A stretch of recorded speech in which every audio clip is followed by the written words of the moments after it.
Okay, Hillary, here we are with your first lesson. Um, so I'm going to be saying things like stop and work on that, and I really mean, though there are certain portions of what we're doing that you can't hope to just internalize on the first few go rounds, uh, larger concepts. I do really mean stop and work through them until it starts to feel less unnatural and decidedly less unnatural. Um, Hopefully, working on things in small sections will make that doable.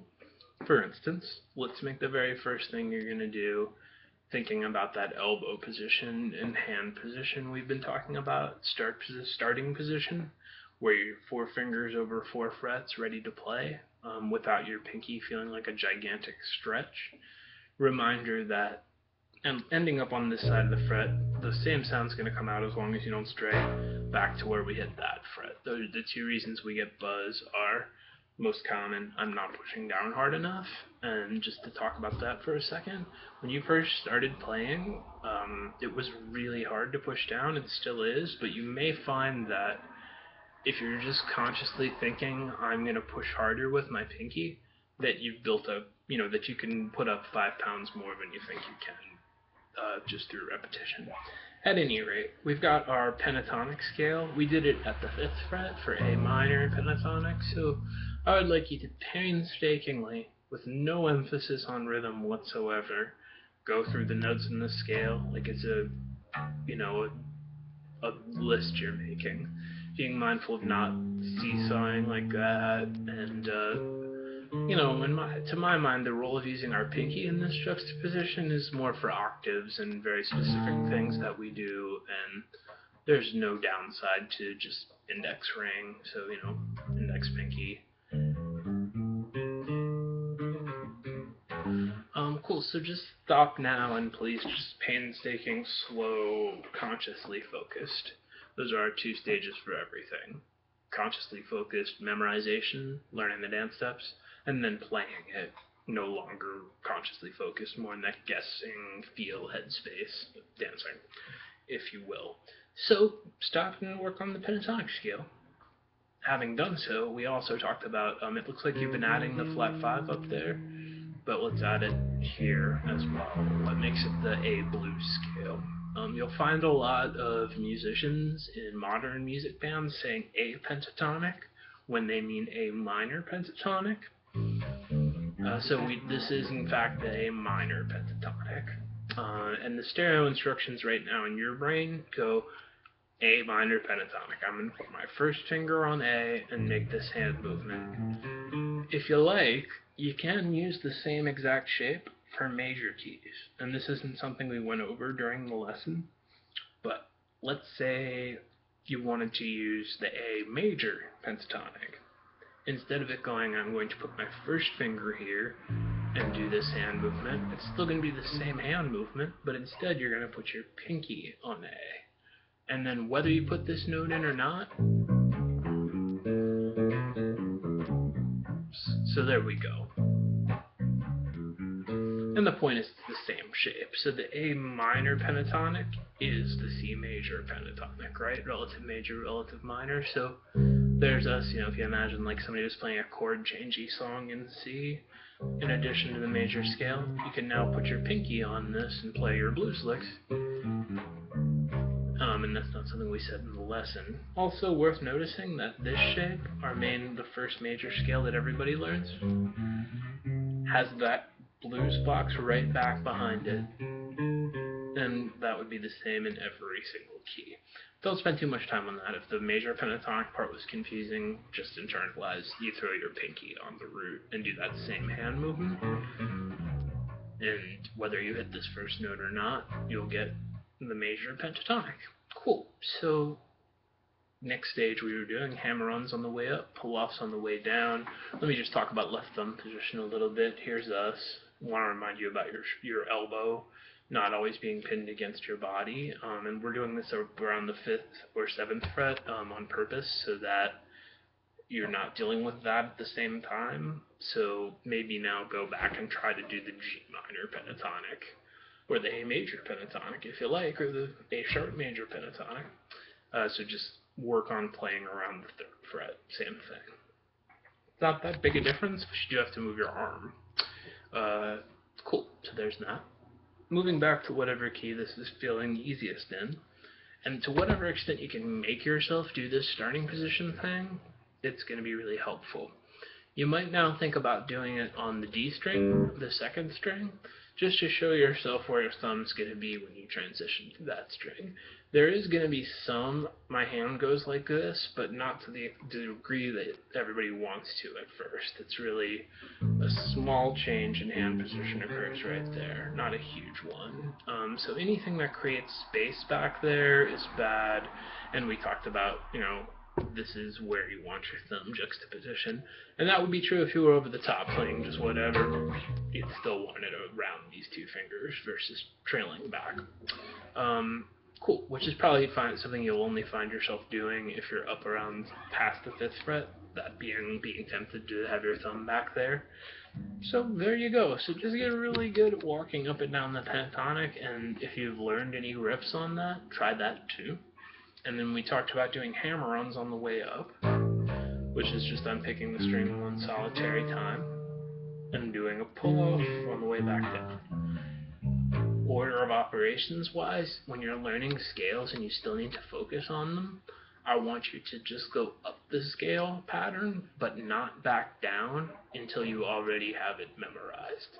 Obviously, we all want to be able to go up it and come right back down it, but I'm suggesting that before you attempt that, you just go for a good one of this, reset, do it again, and it'll just be 2 to 5 times more than you would have been inclined. So don't turn scales into songs. During the memorization part, it's a grocery list. You're just going over what you're going to be doing when you do try to play these scales in rhythm. Great, so there you are, and major. So now you should feel pretty comfortable with that, as comfortable as you're going to get. Major scales, we have the same thing at play. So if I'm playing the A major scale here with my middle finger on A, 4 fingers, 4 frets. When I'm going between these two notes, I really don't want to be doing this. And we did the pentatonic first on purpose, because it's easier.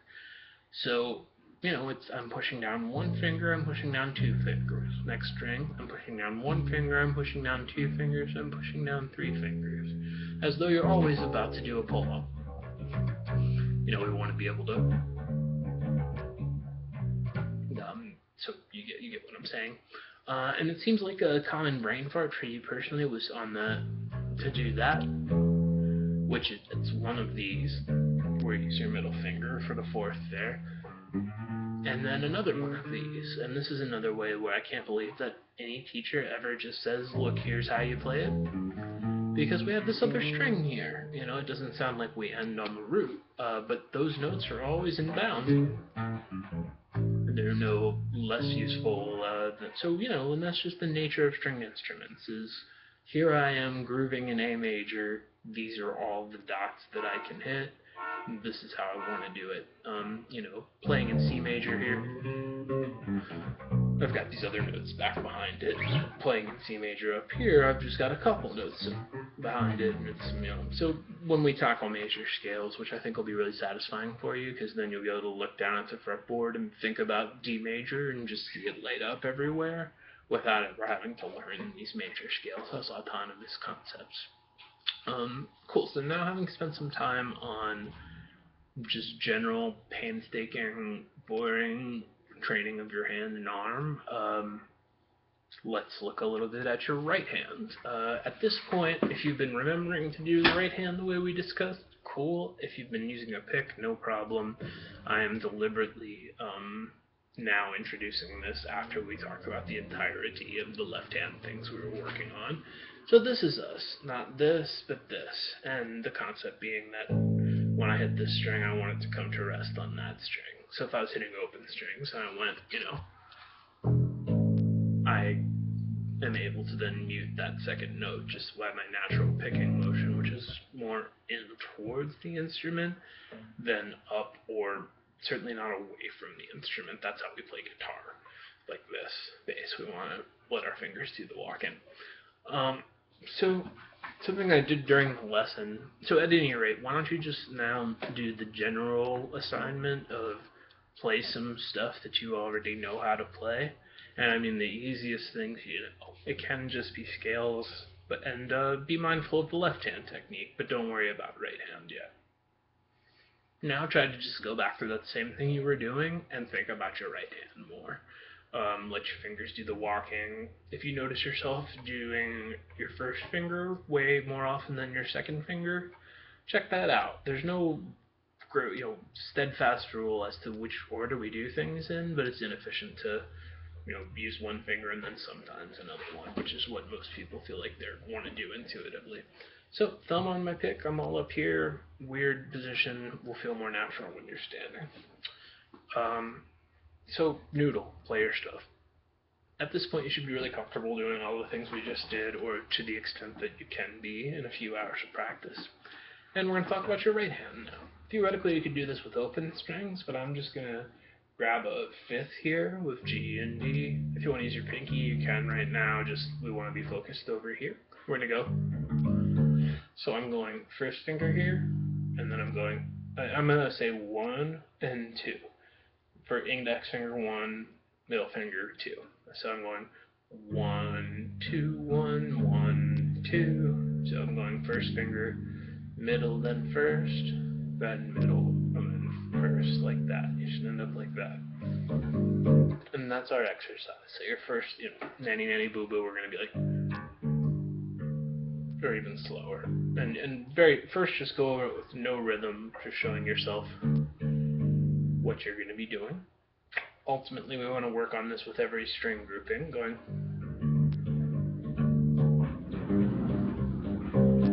And here's the situation where we do seesaw.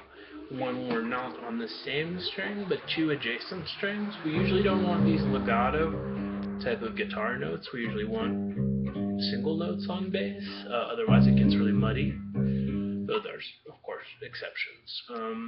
So, right hand wise, I want you to do that with fifths and octaves as well.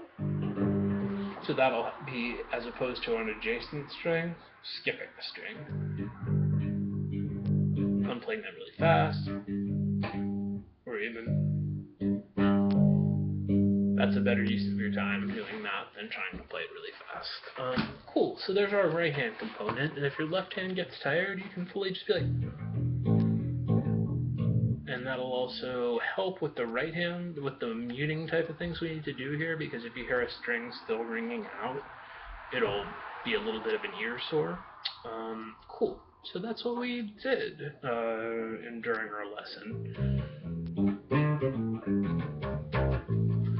And this is the most uncomfortable part of learning an instrument. So also we have our geography test about note names, G and C, A and D, section 1.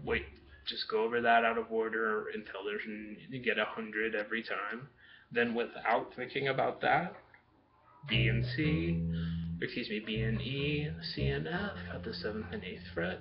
It'll be really tempting to intellectualize that and think there's this half step, there's this half step, but we want to know just that that's F on its own. So, again, you just, alright, where's F? Where's B? Where's C? Where's E? Just calling them out to yourself at random, as these are things that we do want to memorize, just like when we decided to learn the names of the open strings. So geography test, analogy. Part 1, 3rd and 5th fret. Part 2, 7th and 8th fret. Something you can do is start on the A string if you want, go like C, G, D, A, that's one way you can organize the info differently, so that your brain isn't for a split second thinking, here's B, so there's E. We want to just know about C. Cool, and like we were saying, we use the term landmarks because for some time until you wake up one day knowing this is B flat, your brain's going to go B flat, B flat. And that's the nature of our instrument, where, like I've said a whole bunch of times, we're not always aware of what note we're playing at first. You might have a general awareness of intervals from your training on piano, but try to just think visually. Think about hitting the dots correctly, and the dots on the fretboard, how we see visual representations, and really just visually thinking. You're not meant to ever sight read from tab, and if at this point you've been looking at the page up until now, I want you to take the page and turn it over and work in small enough sections that you can remember what you were doing, as base is really visual and you want to be looking at your hands. Aside from the part where you literally just go, okay, this is the first bit. I'm not saying magically conjure the info. And I deliberately waited until now to say this, especially coming from your piano background. So, now I want you never to look at the page, aside from learning the dance steps, aside from when you actually have to refer to it to memorize. Um, we're so used to doing it the complete opposite way for piano, but there's really no points for looking at the page. And in fact, there are points off for looking at the page, as tab is just something that says these things happened in this order. If we were reading music and working on sight reading, that's a totally different thing. And we're used to seeing learned musicians look at stuff. They're reading charts. We're just going over things where being mindful of your hand positioning is the main task, so looking at the page is distracting. And that's another reason we decided to work in little teeny sections and finish as we go. There you go. I'll see you in a couple weeks at 7.